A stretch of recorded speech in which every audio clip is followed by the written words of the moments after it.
ஆன்மீகத்தின் வழி நடக்கும் அன்பு சொந்தங்களான ரிஷபராசிக்கு வணக்கங்க. எல்லாரும் எப்படி இருக்கீங்க? ரிஷபராசிக்காரங்க நல்லது கெட்டதை முழுசா தெரிஞ்சவங்க. சுக்கிரனை ராசி அதிபதியாக கொண்டவங்க. கார்த்திகை 2ஆம் பாதம் 3ஆம் பாதம் 4ஆம் பாதம், ரோஹிணி மிருகசீரிஷ நட்சத்திரம் 1ஆம் பாதம் 2ஆம் பாதம் நட்சத்திரக்காரங்க. ரொம்ப ரொம்ப புத்திசாலிக்காரங்க. ரிஷபராசிக்காரங்க போர் குணம் கொண்டவங்க. உங்ககிட்ட சண்டை போட்டு ஜெயிக்கிறது ரொம்ப ரொம்ப கஷ்டங்க. எல்லா இடங்கள்லையும் நேர்மையையும் உண்மையை மட்டுமே நம்பக்கூடியவங்க. உங்களுக்கு சொந்தமோ பந்தமோ அது தப்புனா அது தப்பு தான், வெட்டு ஒன்று துண்டு ரெண்டுன்னு பேசக்கூடியவங்க. புதுமையான சிந்தனைகளுக்கு சொந்தக்காரங்க. பூ போல மனசு, கோபத்தை மறைச்சுக்கிட்டு சிரிப்பை மட்டும் காட்டக்கூடியவங்க. எடுத்த காரியத்தை எப்படியாவது முடிக்கணும் அப்படிங்கிறதுக்காக கஷ்டப்பட்டு போராடக்கூடியவங்க. தங்களுடைய கஷ்டத்தையும் கண்ணீரையும் கடுகளவு கூட மற்றவங்களுக்கு தெரியாம பார்த்துக்குவீங்க. இதனால் பார்க்குறவங்க எல்லாருமே ரிஷபராசியா இவங்களுக்கு என்னப்பா சூப்பராக இருக்காங்க, இவங்களுக்கு என்ன குறைச்சல் அப்படி தான் நினச்சிட்ருக்காங்க. ஆனால் சாப்பாட்டுக்கு கூட கஷ்டப்படுறது உங்களுக்கு மட்டும்தான் தெரியும். கஷ்ட காலத்தில் திரும்பி பார்க்க கூட ஆள் கிடையாது. ஏதோ தட்டு தடு மாதிரி எந்திரிச்சு நிற்கிறப்ப உங்களை குறை சொல்கிறதுக்கு நிறைய பேர் தேடி வருவாங்க. வாழ்க்கையில் எப்படியாவது முன்னேறிடணும் அப்படிங்கிறதுக்காக தினம் தினம் கஷ்டப்பட்டு உழைக்கக்கூடியவங்க தான் நீங்கள். இனி வரக்கூடிய நாட்களில் இருந்து உங்களுடைய தலைவிதி அப்படிங்கிறது முழுவதும் மாறப்போகுது. மே மாதத்திற்கு பிறகு பார்த்தீங்கன்னா உங்களுக்கு 5 கிரகங்களுடைய சேர்க்கை இருக்கிறதுனால இது உங்க வாழ்க்கை நிலையவே முழுவதுமாக மாற்றப் போகுது. அதாவது மீன ராசியில சூரிய பகவான், புதன் பகவான், ராகு கேது பகவான், சுக்கிர பகவான், சனி பகவான் இவங்க 5 பேரும் வரக்கூடிய நாட்கள்ல சஞ்சாரம் பண்றாங்க. இது ஒரு பெரிய அரிய நிகழ்வாவே ஜோதிடத்துல பார்க்கப்படுது. ஏன்னா ரிஷபராசிக்காரங்க கடந்த 3 வருடமாகவே பெரிய அளவுல பொருளாதாரத்துல முன்னேற்றம் அடையாத ராசி அப்படின்னா அது நீங்க தான். எப்படியாவது வாழ்க்கையில முன்னேற மாட்டோமா அப்படிங்கிறதுக்காக தினம் தினம் கஷ்டப்பட்டு உழைச்சிட்டு இருப்பீங்க. அது மட்டும் இல்லாம மே 14ஆம் தேதி உங்களுக்கு குரு பெயர்ச்சி நடந்து முடிஞ்சிருச்சு. மே 18ஆம் தேதி ராகு கேது பெயர்ச்சி நடந்து முடிஞ்சிருச்சு. இந்த வருடத்துல இத்தனை கிரகங்களுடைய பெயர்ச்சி நடக்க இருக்கிறதுனால ரிஷப ராசிக்கு வரக்கூடிய நாட்களை பொறுத்த வரைக்கும் மிகுந்த ராஜயோகத்தை தரக்கூடிய ஒரு காலகட்டமாகவே பார்க்கப்படுதுங்க. குறிப்பாக குரு பெயர்ச்சி மூலமாக உங்களுக்கு ஒரு 10 ரூபாய் கிடைச்சிட்டு இருக்க இடத்துல வரக்கூடிய நாட்களில் உங்களுக்கு ஒரு 100 ரூபாய் அப்படிங்கிறது கிடைக்க போகுதுங்க. அது மட்டும் இல்லாமல் நல்ல ஒரு பொருளாதார முன்னேற்றம்ங்கிறது இருக்க போகுது. கடந்த காலகட்டங்களில் நீங்கள் பட்ட கஷ்ட துன்பங்கள் அனைத்தும் உங்களுக்கு அதிலிருந்து முழுவதுமாகவே விடுபட்டு இந்த 2025 உங்களுக்கு வெற்றியை தரக்கூடிய ஒரு ஆண்டாகவே பார்க்கப்படுது. ரிஷபராசிக்காரங்க கடந்த காலகட்டங்களில் தங்களுடைய வாழ்க்கையில் நல்லது நடக்க போகுதுன்னு நினைச்சிட்டு இருந்திருப்பீங்க. ஆனா உங்களுக்கு அந்த டைம்ல ஒரு மிகப்பெரிய ஏமாற்றம் தான். புதுசா ஒரு கஷ்டமும் பிரச்சனையும் உங்களை தானாகவே தேடி வந்திருக்கும். ரிஷபராசிக்காரங்க சொந்த பந்தத்தை இழந்தீங்க, சொத்துக்களை இழந்தீங்க, தனக்கு நெருக்கமா இருக்கக்கூடிய உறவுகளையுமே இழந்தீங்க. கடைசியா நான் மட்டும்தான் எல்லாத்தையுமே இழந்துட்டு நிக்கிறதா இருக்குது, எனக்கு உயிர் வாழவே பிடிக்கலன்னு சொல்லிட்டு இருக்கீங்க. இதுக்கு மேல என்னால வாழவே முடியல சாமி, தயவு செஞ்சு என்னை உங்கூடையே கூட்டிட்டு போயிரு, நான் இவ்வளவு கஷ்டப்பட்டதுக்கு அப்புறம் எனக்கு வாழ்க்கையை வாழணுங்கிற எண்ணமே சுத்தமா போயிருச்சு. உங்க மனசுல கவலையும் துன்பமும் தான் அதிகமாகவே இருக்கு. நீங்க செய்யக்கூடிய ஒவ்வொரு விஷயத்தையுமே தடுப்பதற்கு உங்க கூட இருக்கிற நபர் நிறைய பேர் முயற்சி பண்ணிட்டு இருக்காங்க. நீங்க என்னமோ பண்ணுங்க, எனக்கு என் வேலை தான் முக்கியம் அப்படின்னு சொல்லி தன்னுடைய வேலையில மட்டுமே என்னைக்குமே குறிக்கோளா இருக்கிறவங்க தான் ரிஷபராசிக்காரங்க. நீங்க என்னைக்குமே மற்றவங்களை நம்பி இருக்க மாட்டீங்க. நம்மனால மற்றவங்களுக்கு கடுகளவு கூட துன்பம் வரக்கூடாதுன்னு நினைக்கிறீங்க. நீங்க கொடுத்து கொடுத்து சிவந்த கரங்களுக்கு சொந்தக்காரங்க. உங்ககிட்ட இருந்தது அப்படின்னா எடுத்து கொடுத்துட்டு போயிட்டே இருப்பீங்க. மற்ற ராசிக்காரங்க மாதிரி நான் அதை செஞ்சேன் இதை செஞ்சேன் அப்படின்னு சொல்லி காட்டுற பழக்கம் என்னைக்குமே ரிஷபராசிக்காரங்களுக்கு கிடையாது. உங்களுடைய ராசிக்கு குரு பகவான் பார்த்தீங்கன்னா 4ஆம் இடத்துல இருந்து 6ஆம் இடத்துக்கு போய் வக்ர நிவர்த்தி ஆகிறாரு. இதனால உங்க வாழ்க்கையில வருமானம் அப்படிங்கிறது கண்டிப்பா உயரப்போகுது. ஏன்னா கடந்த காலகட்டங்களில் பார்த்தீங்கன்னா கடந்த 2.5 வருஷமாகவே பெரிதாக ஒரு நல்ல ஒரு வேலைங்கிறது கிடைச்சிருக்காது. நீங்கள் படித்த படிப்புங்கிறது வேற, நீங்கள் இப்போ செய்யக்கூடிய வேலைங்கிறது வேற. உங்களுக்கு பிடிச்ச வேலைங்கிறது வேறையா இருந்திருக்கும். இனி வரக்கூடிய நாட்களில் உங்கள் தகுதிக்கேற்ப நல்ல ஒரு வேலை அப்படிங்கிறது நிச்சயமாக அமையுங்க. நீங்கள் ஒரு அரசாங்க வேலைக்கு ட்ரை பண்ணாலும் சரி, இல்லை ஒரு ப்ரைவேட் ஜாப்போ, ஐடி ஜாப்போ, இல்லை பேங்க் ஜாப்போ, நீங்கள் எந்த வேலைக்கு ட்ரை பண்ணாலும் சரி அந்த வேலை கண்டிப்பாக உங்களுக்கு கைகூடும்.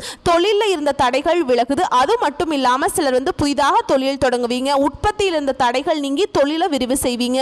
வரக்கூடிய நாட்களில் விற்பனை அதிகமாகும். ஏற்றுமதி இறக்குமதி தொழில் நல்ல லாபம் கிடைக்கும். நீங்கள் செய்யக்கூடியது சின்ன தொழிலோ பெரிய தொழிலோ நல்ல ஒரு வளர்ச்சி அப்படிங்கிறது நிச்சயமாக உங்களுக்கு கண்டிப்பாக இருக்குங்க. சனி பகவானுடைய பார்வை உங்களுக்கு நேரடியாகவே இருக்குது. இதனால் வருமானம் அப்படிங்கிறது பல வழிகளில் வரும். தொழிலில் லாபம் சற்று அதிகமாகவே காணப்படும். அரசியல்வாதிகளை பொறுத்த வரைக்கும் புதிய பொறுப்புகள், புதிய பதவிகள் எல்லாமே தானாகவே உங்களை சேரும். ராகு கேதுவால உங்களுடைய செல்வாக்கு உயரும். உடல் ஆரோக்கியம் மேம்படும். சங்கடங்கள் நீங்கும். மறைமுகமாக உங்க தொழில் வாழ்க்கையும் சரி, இல்லற வாழ்க்கையும் சரி, நிறைய நபர்கள் தொல்லை கொடுத்துட்டு வந்திருப்பாங்க. இனி அவர்களுடைய தொந்தரவுங்கிறது சுத்தமாவே இருக்காது. ரிஷப ராசிக்காரங்க எல்லாருமே பயப்படுறது இந்த சனி பயிற்சிக்கு அப்புறம் நடக்கக்கூடிய இந்த ராகு கேது பயிற்சி நினைச்சுதான். ஏன்னா சனி பகவான் நல்லதும் பண்ணுவாரு, கெட்டதும் பண்ணுவாரு. ஆனா கண்டுபிடிச்சிடலாம். ஆனா ராகு கேது என்ன பண்ணுவாங்கன்னே தெரியாது. அதை கண்டே பிடிக்க முடியாது. இதை நினைச்சுதான் நிறைய ரிஷப ராசிக்காரங்க பயந்துட்டு இருப்பீங்க. ஆனா வரக்கூடிய நாட்கள்ல இந்த வருட கிரக பயிற்சி மூலமாக ரிஷப ராசிக்காரங்களுக்கு இந்த ஆண்டு பார்த்தீங்கன்னா நல்ல ஒரு ராஜயோகம் அப்படிங்கிறது கண்டிப்பா அமைஞ்சிருக்குதுங்க. இதை நம்ம வீரபத்ர ராஜயோகம்னு சொல்லுவோம். இந்த வீரபத்ர ராஜயோகம் இருக்கிறதுனால வரக்கூடிய நாட்கள்ல நல்ல ஒரு பொருளாதார முன்னேற்றம் அப்படிங்கிறது கண்டிப்பா இருக்க போகுதுங்க. ஏன்னா கடந்த காலகட்டங்களில் கடன் பிரச்சனை அப்படிங்கிறது ரிஷபராசிக்காரங்களுக்கு கொஞ்சம் அதிகமாகவே இருந்திருக்குங்க. நீங்கள் இப்போ போய் கேட்டீங்க அப்படின்னா குறைஞ்சபட்சம் ஒரு 5 லட்சம் ரூபாய் கடன் இருக்குன்னு சொல்லுவாங்க. இந்த 5 லட்சம் அப்படிங்கிறது உங்கள் குழந்தைகளுக்காக படிப்பு செலவுக்கு, ஒரு காலேஜ் ஃபீஸ் கட்டுறதுக்கு, இல்லை மருத்துவ செலவுக்கு, வீடு கட்டுறதுக்கு, இந்த மாதிரி ஒரு தனிப்பட்ட வாழ்க்கைக்காக வாங்கியிருப்பீங்க. இந்த கடனை எப்படியாவது கட்டி முடிச்சுட்டா போதும், நான் கொஞ்சம் நிம்மதியாக இருப்பேன் சாமி அப்படின்னு நினைப்பீங்க. தினம் தினம் ரிஷபராசிக்காரங்க புலம்பிட்டு இருக்கீங்க. கண்டிப்பாக இந்த ஆண்டு முடியறதுக்குள்ள ஒரு பைசா கடன் இல்லாமல் அனைத்து விதமான கடனை கட்டி முடிச்சு 2026 எந்த ஒரு கடனுமே இல்லாம அடி எடுத்து வைக்கக்கூடிய நாட்கள் உங்களுக்கு விரைவில் வரப்போகுது. திருமணம் ஆகாத நபர்களுக்கு விரைவில் பார்த்தீங்கன்னா நல்ல ஒரு வரன் நிச்சயமா தேடி வரும். ஏன்னா ரிஷப ராசியில இருக்கக்கூடிய பெண்களுக்கு ஏதாவது ஒரு வகையில திருமணம் அப்படிங்கிறது ஈஸியா அமைஞ்சிருது. ஆனா குறிப்பா ஆண்கள் தான் ரொம்ப ரொம்ப பாவங்க. ஏன்னா வயது 33, 35, 37 வயது வரைக்குமே நிறைய ஆண்கள் திருமணம் செய்யாம இருக்காங்க. ஏன்னா காரணம் பார்த்தீங்கன்னா நிச்சயதார்த்தம் வரைக்கும் போகும். ஏதாவது சொந்தக்காரங்க ஏதாவது சொல்லி கெடுத்து விட்டுருவாங்க. அப்படி இல்லை அப்படிங்கிற பட்சத்தில் பொருளாதார ரீதியா நீங்க கம்மியா இருக்கீங்க அப்படிங்கிற ஒரு காரணத்தை வச்சு பெண் அமையறதில்லை. இந்த மாதிரி நிறைய சிக்கல் எல்லாமே ரிஷபராசிக்காரங்க சந்திச்சுட்டு இருக்கிறீங்க. வரக்கூடிய நாட்கள் நல்ல ஒரு பொருளாதார முன்னேற்றம் மூலமாக கண்டிப்பா நீங்க எதிர்பார்த்த மாதிரி, ஆசைப்பட்ட மாதிரி நல்ல ஒரு வரன் அப்படிங்கிறது நிச்சயமா உங்களுக்கு தானாகவே தேடி வரும். வாழ்க்கை துணையை இழந்த ரிஷபராசி ஆண்களோ பெண்களோ அடுத்து இரண்டாவது திருமணம், அதாவது மறுமணம் பண்ணலாமா வேண்டாமா அப்படிங்கிற ஒரு குழப்பத்திலேயே இருப்பீங்க. அப்படி செகண்ட் மேரேஜ் பண்ணும்போது இந்த சொந்தக்காரங்க தப்பா பேசிடுவாங்களோ, இல்ல ஊர்க்காரங்க தப்பா நினைச்சிருவாங்களோ அப்படின்னு அடுத்தவங்க என்ன நினைப்பாங்க அப்படிங்கிற ஒரு பார்வையிலே ரிஷபராசிக்காரங்க இன்னைக்கு வரைக்குமே இருக்கீங்க.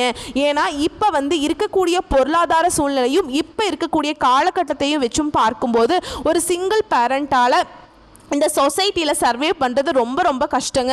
அது உங்களுக்கு நல்லாவே தெரியும். நீங்கள் எதிர்பார்த்த மாதிரி நல்ல ஒரு மறுவாழ்க்கை அப்படிங்கிறது விரைவில் உங்களுக்கு அமையும். குழந்தை பாக்கியத்துக்காக ஏங்கியவர்களுக்கு நாங்களும் போகாத ஹாஸ்பிட்டல் இல்லை, பார்க்காத ட்ரீட்மெண்ட் இல்லை, வாரத்தில் 3 நாள் நாங்கள் கோவிலுக்கு போயிட்டுருக்கோம், எனக்கு இப்படியே போயிட்டு இருந்துச்சுன்னா பிள்ளை வரம் கிடைக்குமா கிடைக்காதா அப்படின்னு நிறைய ரிஷபராசிக்காரங்க ரொம்ப மனசால நொந்து போயிருப்பீங்க. ஆனால் கட்டாயம் இந்த 2025 முடியறதுக்குள்ள உங்களுக்கு விரைவில் பிள்ளை பேரு பாக்கியம் அப்படிங்கிறது உண்டாகும். குரு பயிற்சி மூலமாக உங்களுக்கு உடல் சார்ந்த பிரச்சனைகள் அனைத்தும் முழுவதுமாக நிவர்த்தியாகி இந்த 2025 முடியறதுக்குள்ள உங்களுக்கு கண்டிப்பாக பிள்ளை பேரு பாக்கியம் அப்படிங்கிறது 100க்கு 100% உண்டாகும். அதிகமா தோல்வியை சந்திக்கக்கூடிய ராசி அப்படின்னா அது பெரும்பாலும் ரிஷப ராசிக்காரங்களா தான் இருப்பாங்க. ஏன்னா முன்னாடி எல்லாமே பார்த்தீங்கன்னா ஓரளவுக்கு காதல சேர்ந்துட்டு இருந்தாங்க. ஆனா இப்ப சமீப காலமாகவே பார்த்தீங்கன்னா காதல்ல நிறைய சிக்கலையும் பிரச்சனைகளையும் சந்திச்சுட்டு இருக்கீங்க. வீட்டில் போய் சொல்லும்போது வீட்டில் பேரண்ட்ஸ் அட்வான்ஸ் ஒத்துக்க மாட்டாங்க, இல்லை வந்து திடீர்னு பிரேக்கப் ஆயிடுறது, இந்த மாதிரி நிறைய சிக்கல்கள் எல்லாமே ரிஷபராசிக்காரங்க கடந்த காலகட்டங்களில் சந்திச்சிருப்பீங்க. இனி வரக்கூடிய நாட்களில் உங்களுடைய காதலை வெளிப்படுத்தும் போது அந்த காதல் கண்டிப்பாக கைகூடும். வீட்டில் போய் சொல்லும்போது வீட்டில் பெரியவருடைய சம்மதத்தோடு உங்களுக்கு காதல் திருமணம் செய்து வைக்கக்கூடிய வாய்ப்புகள் எல்லாமே அதிகமாகவே உள்ளது. பிரிந்திருக்கக்கூடிய கணவன் மனைவி எல்லாமே மீண்டும் ஒரு முறை சேர்ந்து பேசக்கூடிய வாய்ப்பு கிடைக்கும் பட்சத்தில் கண்டிப்பாக இருவரும் ஒன்றாகவே இணைந்து வாழ்வீங்க. உங்க எளிமையான பேச்சு திறமையால நீங்க அனைவரையுமே கவர்ந்திருப்பீங்க. சமூகத்தில் உங்கள் பெயருக்கும் புகழுக்கும் படிப்படியாக முன்னேற்றம் வரப்போகுது. சிலருக்கு படிப்பதற்காகவும் வேலை விஷயமாகவும் தொழில் விஷயமாகவும் வெளியூர் வெளிநாடு போகக்கூடிய வாய்ப்புகள் அனைத்தும் கிடைக்க போகுது. கடந்த காலகட்டங்களில் குடும்பத்தில் எந்த ஒரு சுப நிகழ்ச்சியுமே நடந்திருக்காது. ஆனால் இனி வரக்கூடிய நாட்களில் ரிஷபராசிக்காரங்க குடும்பத்தில் திருமணம், சீமந்தம், புதிதாக வீடு கட்ட ஆரம்பிப்பீங்க. கிரகப்பிரவேசம் போன்ற சுப நிகழ்ச்சிகள் அனைத்தும் வரக்கூடிய நாட்களில் நடக்க போகுது. சிலர் வந்து புதிதாக தொழில் தொடங்கக்கூடிய முயற்சி பண்ணுவீங்க. அந்த முயற்சிக்கு எதிர்பார்த்த உதவிகள் உங்களுக்கு நிச்சயமா கிடைக்கும். ரிஷப ராசியை பொறுத்த வரைக்கும் நீங்க ஆண்களோ பெண்களோ அரசு வேலையோ தனியார் வேலையோ கூலி வேலையோ நீங்க எதிர்பாராத வருமானம் அப்படிங்கிறது உங்களுக்கு இரட்டிப்பு மடங்காக கிடைக்க போகுது. வேலையில் இருந்த பிரச்சனை தடுமாற்றம் முழுவதும் மறைய போகுது. நீங்க கூலி வேலை செய்றீங்களோ இல்ல 10 பேரை வேலை வச்சு வேலை வாங்கிட்டு இருக்கீங்களோ கொஞ்சம் பேச்சில் மட்டும் ரிஷபராசிக்காரங்க கொஞ்சம் கவனத்தோடு செயல்படுவது நல்லது. ஏன்னா டக்குன்னு கோபப்பட்டுருவீங்க. டக்குன்னு எடுத்தெறிஞ்சு பேசக்கூடிய ராசி அப்படின்னா அது வந்து ரிஷபராசிக்காரங்க தான். ஆனா இனி வரக்கூடிய நாட்கள்ல ரிஷபராசிக்காரங்களுடைய வளர்ச்சி அப்படிங்கிறது ஒரு மிகப்பெரிய ஒரு அசுர வளர்ச்சியாக இருக்க போகுது. உங்க சொந்தக்காரங்க நண்பர்கள் எல்லாமே பார்த்தீங்கன்னா வந்து என்னடா நம்ம கூடயே இருந்தான், திடீர்னு கார் வாங்கிட்டான், பைக் வாங்கிட்டான், வீடு கட்டிட்டான், கல்யாணம் பண்ணிட்டான், சொத்து வாங்கி போட்டுட்டான் அப்படின்னு உங்க மீது நிறைய பேர் வந்து பொறாமை கொள்ள போறாங்க. உங்கள் மீது வன்மம் அதிகரிக்கக்கூடிய அளவுக்கு நல்ல ஒரு முன்னேற்றம் அப்படிங்கிறது வரக்கூடிய ஒரு 6-7 மாதங்கள் அப்படிங்கிறது ரிஷபராசிக்கு நல்ல ஒரு உகந்த நாட்களாகவே பார்க்கப்படுது. முடிஞ்ச அளவுக்கு வந்து எல்லா விஷயத்தையுமே கொஞ்சம் ரகசியமா வச்சுக்கோங்க. எதையுமே யார்கிட்டயுமே ஷேர் பண்ணாதீங்க. என்னதான் அது 10 வருஷ பழக்க வழக்கமா இருக்கட்டும் இல்ல சொந்தக்காரர்களா இருக்கட்டும், எதையுமே இந்த மாதிரி தொழில் சார்ந்த விஷயமா இருக்கட்டும், பணம் சார்ந்த விஷயமா இருக்கட்டும், எதையுமே யார்கிட்டையுமே சொல்லாமல் இருக்கிற வரைக்கும் ரிஷபராசிக்காரங்களுக்கு ரொம்ப ரொம்ப நல்லதுங்க. புதிதாக உங்கள் வாழ்க்கையில் ஒரு நபர் வரப்போறாருங்க. அவர் பார்த்தீங்கன்னா புதிதாக ஒரு நண்பராக இருக்கலாம், இல்லை உங்களுக்கு காதல் மனைவியாக இருக்கலாம், இல்லை வந்து புதிதாக ஒரு சுற்ற உறவினராக கூட இருக்கலாம். இவர்கள் மூலமாக நல்ல ஒரு முன்னேற்றம் அப்படிங்கிறது ரிஷபராசிக்காரங்களுக்கு விரைவில் வரப்போகுது. இதனுடைய பலன்கள் அப்படிங்கிறது கண்டிப்பாக இந்த ஒரு மாதத்துக்குள்ள மே மாதத்துக்கு அப்புறம் கண்டிப்பாக இவர்கள் வருவாங்க. இவர்கள் மூலமாக நீங்க எதிர்பார்த்த வெற்றியை கண்டிப்பா உங்களுக்கு நீங்க அடைய தான் போறீங்க. இது நாள் வரைக்கும் கைக்கு வந்தது தங்கி இருக்காது, நல்லதுங்கிறது நடந்திருக்காது. எல்லாத்தையுமே நீங்க ஒரு தடைகளாக சந்திச்சுட்டு இருந்திருப்பீங்க. இனிமேல் அந்த தடைகள் அப்படிங்கிறது சுத்தமாவே இருக்காது. வேலையில்லாத நபர்களுக்கு இந்த மே மாதத்திற்கு பிறகு நல்ல ஒரு வேலை அப்படிங்கிறது நிச்சயமா உங்களுக்கு கிடைக்க போகுது. உங்களுக்கு பரிகாரம்னு பார்த்தோம்னா சனிக்கிழமை தோறும் சிவபெருமானுக்கு நல்லெண்ணெய் தீபம் ஏற்றி வழிபாடு செய்ய உங்கள் வாழ்க்கை சூப்பராக மாறிடுங்க, வளமாக மாறும். குடும்பத்தில் உள்ள பிரச்சனைகள் நீங்கி தம்பதிகள் வந்து ஒருத்தருக்கு ஒருத்தர் புரிஞ்சுக்குவீங்க. புதிய வண்டி வாகனங்கள் வாங்குவீங்க, புதிய சொத்துக்கள் வாங்குவீங்க. நம்ம சேனலை ஃபஸ்ட் டைம் பார்க்குறீங்க அப்படின்னா மறக்காமல் சேனலை சப்ஸ்கிரைப் பண்ணி பெல் பட்டனை ப்ரெஸ் பண்ணிக்கோங்க. அப்போ தான் நம்ம தொடர்ந்து போடக்கூடிய பதிவுகள் உங்களுக்கு தொடர்ந்து வந்துக்கிட்டே இருக்கும். வாழ்த்துக்கள். நன்றி, வணக்கம்.